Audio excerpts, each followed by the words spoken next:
आदाब नाज़रीन, मैं सनम एजाज, आप देख रहे हैं ग्राउंड रिपोर्ट। हालात और वाक़ात पे हमारी पहली नज़र शुरुआत हालात और वाक़ात से, और इन हालात और वाक़ात में गोली चलने का वाक़ा पेश आया है। बडगाम के इलाके में गोली चलने के वाक़े में एक खातून ज़ख्मी हुई है। बताया जाता है कि गोली स्ट्रे गोली थी, और इस चीज़ को लेके, इस मामले को लेकर इलाके में मुजाहरा भी हुआ। ज़ख्मी खातून को अस्पताल मुंतकिल किया जा चुका है, जहां उसकी हालत ख़तरे से बाहर बताई जाती है। लेकिन बडगाम के लोग इस चीज़ को लेके मुजाहरा करते हुए बता रहे थे कि इलाके में जो ट्रेनिंग सेंटर है वो मुसीबत की जड़ बना हुआ है। बडगाम के ऊपरी इलाके में पहले भी एक ट्रेनिंग सेंटर के हवाले से सवाल उठते रहते थे, और बडगाम के लोगों ने उसको दूसरी जगह मुंतकिल करने की कई बार गुजारिश भी की थी। और आज के इस वाक़े ने एक बार फिर जलती पर तेल का काम किया है, और बडगाम के लोग आज सरापा एहतजाज करते हुए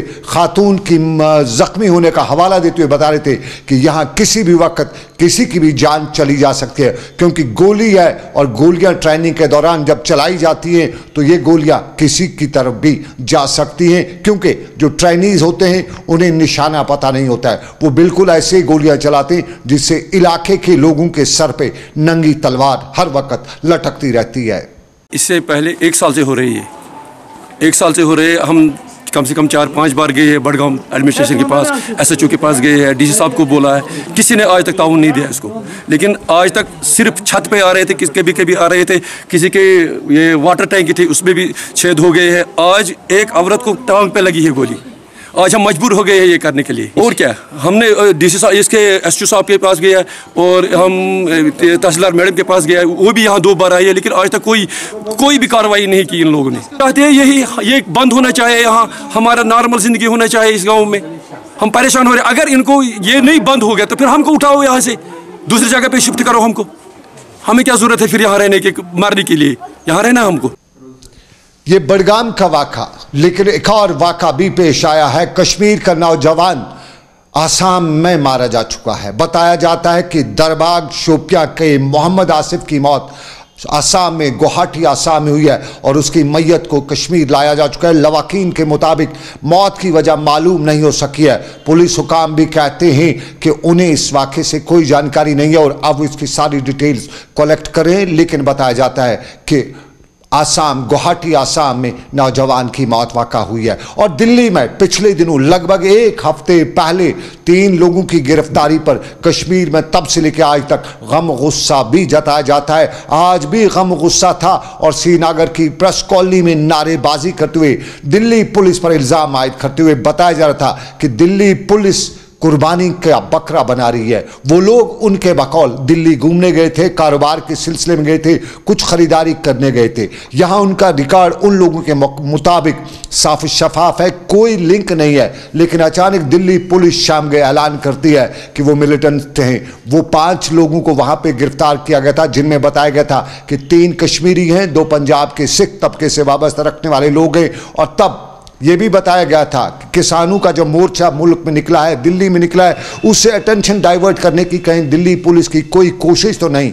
और इसी चीज़ को लेकर श्रीनगर की प्रेस कॉलोनी में लोग मुजाहरा कर रहे थे। शमीम अहमद खान है, हम बीरूगुंदीपुरा से आए हैं और प्रोटेस्ट कर रहे हैं कि हमारा भाई दिल्ली सामान खरीदने के लिए गया था, और इसके पास 2 अदर जवान भी थे जो इनके दोस्त थे। सोशल मीडिया पर वायरल खबर हुई, इनको दिल्ली के अंदर 3 टेररिज्म को पकड़ा गया है। इनका नाम है शबीर अहमद गोजरी, रियाज अहमद रहतर और मोहम्मद अयूब पठान। बराबर इनका तस्वीर भी सामने आ गया। ठीक है, अगर इनको पकड़ा गया है, नार्कोटिक टेररिज्म का नाम दिया गया है, या मिलिटेंट का नाम दिया गया है, या इनका राब्ता इनका राब्ता बब्बर खालिसा के साथ है, इनका राब्ता ISI के साथ है, मैं समझता हूं अगर ठीक है, अगर आपने इल्जामात लगाया है, चेहरा तो सामने आ गया, मीडिया के सामने आ गया, तो ये रिकवरी सामान कहाँ है मोदी जी? ये रिकवरी सामान कहाँ है दिल्ली के चीफ मिनिस्टर साहब? दिल्ली के सिक्योरिटी एजेंसियां ये रिकवरी सामान कहाँ है? अब तुम कहोगे रिकवरी सामान आपके हमारे पास है, आप 10 दिन के बाद शो करोगे। झूठ की कहानी बता रहे हो, झूठ का इल्जाम लगा रहे हो इनके ऊपर। ये बेगुनाह है, ये बेगुनाह है तीनों, इनको रिहा किया जाए बिना किसी शर्त के, बिना किसी इल्जामात के। अगर इनको 1 हफ्ते के अंदर अंदर इनकी केस की सुनवाई नहीं और इनको बाइज्जत हमारे हवाले नहीं किया गया है तो हमें मजबूरन बराबर पार्लियामेंट के अंदर तक हम बराबर मार्च करते रहेंगे। ये दिल्ली का मामला श्रीनगर की प्रेस कॉलोनी में बवाल, लेकिन आपको नाज़रीन बताएं बाद दोपहर एक और मामले ने सबको हैरान भी कर दिया, कुछ के रोंगटे भी खड़े कर दिए। एक अदालत के हवाले से, मुअज़्ज़ज़ जज के हवाले से जो बात निकल कर आई है, जो सोशल मीडिया से लेके खबर रसा इदारों तक पहुंची हुई है और KTN खबर रसा इदारे ने इस खबर को पूरी तरह से बड़ी तफसील से पेश भी किया है और इस सारे मामले ने मुअज़्ज़ज़ अदालत के रोल पर भी, या यूं कहें जज साहिबान के टेलीफोन कॉल के मामले पर भी सवाल खड़ा किए हैं और इस चीज़ को लेके शहर में बहस भी हो रही थी। लेकिन इस वक्त वादी कश्मीर से लेके शुमाल जनूब में बहस हिंदुस्तान पाकिस्तान के ताल्लुकात पर भी होती रहती है। हिंदुस्तान और पाकिस्तान के ताल्लुकात में कभी अटल बिहारी वाजपेयी ने बड़ा सुधार लाया था, पाकिस्तान का दौरा भी किया था और वहां पाकिस्तान का दौरा करने के साथ साथ आर पार तिजारत भी शुरू की थी। उड़ी से भी तिजारत शुरू हुई थी, चक्कावाला बाग से भी तिजारत शुरू हुई थी। इधर से पार और पार से आर आने जाने का रास्ता साफ हुआ था, मुसाफिर भी जाते थे, तिजारत भी होती थी। लेकिन इस सारे के बीच में हालात पर ओस उस वक्त पड़ी जब दोनों ममालिक के ताल्लुकात खराब भी हुए और इन ताल्लुकात के खराबी के दौरान गोले गिरते गए, आर पार के रास्ते बंद हुए, आर पार के कनेक्शन बंद हुए और इस सारे मामले पर उड़ी और आसपास खासतौर पे सलामाबाद के लोग कहते हैं कि गोलाबारी बंद होने के बजाय तिजारत हो तो बात बनती है, आर पार के रिश्ते बेहतर हो तो बात बनती है, आर पार के लोग एक दूसरे को जाने तो बात बनती है, न कि गोले चलाए जाने से, क्योंकि गोले और गोलियों से इंसानी जानें जाती हैं और तिजारत से इंसानी जानों की अहमियत बढ़ती है। और सलामाबाद के मुख्तलिफ इलाकों में लोग नई दिल्ली से लेकर पाकिस्तान तक यही फरियाद पहुंचाना चाहते थे कि आर पार के मामलात में तिजारत बेहतर है ना कि गोलाबारी। बस सर्विस चलनी चाहिए, ट्रेड चलना चाहिए, ये हमारी मांग है। होटल वाले तो कितने मुश्किलात हो रहे हैं? बहुत मुश्किलात होते हैं, बहुत मुश्किल हो गया हमारे लिए जीना, जिंदा रहना बहुत मुश्किल है, बहुत मुश्किल है। तो आप ट्रेड में काम करते थे? हाँ, मैं काम करता। बस दोनों मुल्क आपस में बातचीत करें, ये मसले मसाइल हल करें। हल होना चाहिए सर, ये गोलाबारी नहीं होनी चाहिए, बातचीत से मसला हल करें, उधर इधर से तजारत रोजगार आना जाना शुरू हो जाए, बस इसमें खुशी है, भलाई है सरकारों की भी हमारी भी।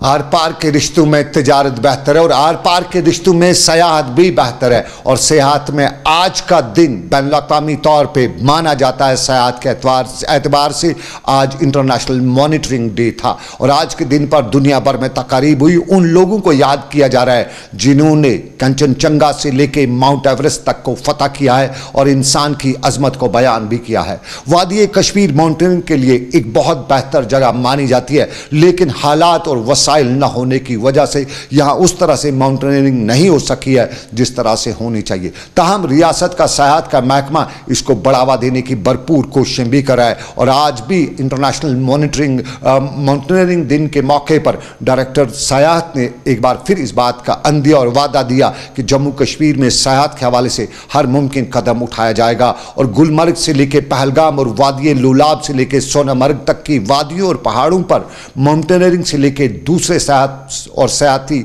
और सेहत अफजा मुकामात को खोला जाएगा। सयाहत को वहां पहुंचाने की भरपूर कोशिशें की जाएंगी। 11 दिसंबर को मनाया जाता है, हमने इसमें शमूलियत कर दी। हमने भी कहा कि हम टूरिज्म डिपार्टमेंट इसको मनाएंगे इन कोलैबोरेशन में हमारे जो एडवेंचर टूर ऑपरेटर्स हैं या इसी तरह माउंटेन क्लब है या बाकी एसोसिएशन है जो भी व्यवस्था है इसके साथ इकट्ठे मिलकर हम बना रहे हैं इसको।